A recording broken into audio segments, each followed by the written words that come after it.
آج مرتضی وہاب صاحب نے اپنی پریس کانفرنس کے دوران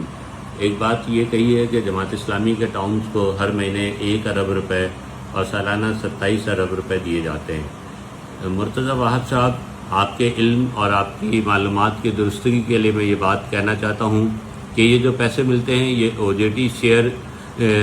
کی مد میں ملتے ہیں، جو کہ ملازمین کی تنخواہوں کے لیے، ان کے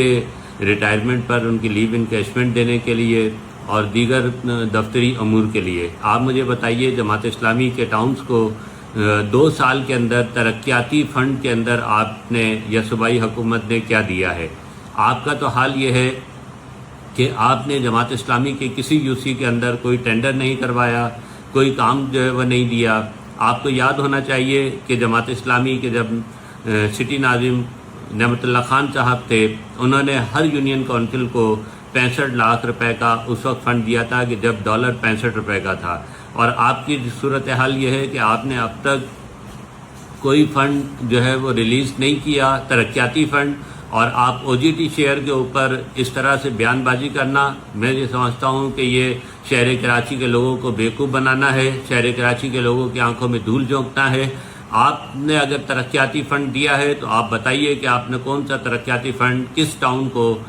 جو ہے وہ دیا ہے۔ اسی طرح یونین کونسلوں کو 2 کروڑ روپے کی جو بات کی ہے، اب تک آپ نے جماعت اسلامی کی کسی یونین کونسل کے اندر کوئی کام نہیں کروایا۔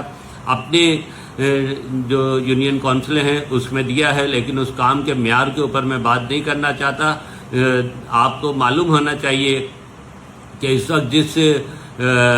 جس طرح کا ناقص کام ان 2 کروڑ روپے میں سے اور مقدار کے لحاظ سے جتنا کم کام ہوا ہے، انشاءاللہ اس پہ تو کورٹ میں ہی ملاقات ہوگی اور اس میں ہم بتائیں گے اور ثابت کریں گے کہ کس طرح کا ناقص مٹیریل استعمال کیا گیا ہے ان آپ جو پیپلز پارٹی کی یونین کونسلوں کے اندر آپ نے کام کروایا ہے۔ لہٰذا ہم آپ سے کہنا چاہتے ہیں کہ آپ کو ہر ٹاؤن کو کم سے کم اس وقت فوری طور پہ 2 ارب روپے فنڈ، ترقیاتی فنڈ جاری ہونا چاہیے۔ OJT شیئر کو اپنی جگہ رکھا جائے، یہ تنخواہوں کے لیے ہے، ملازمین کی تنخواہوں کے لیے ہے۔ اس وقت نیو کراچی ٹاؤن کے اندر 1900 سے زائد ملازمین جو ہے وہ موجود ہیں، جن کی ماہانہ تنخواہیں جاتی ہیں۔ انہی تنخواہوں کے پیسوں کو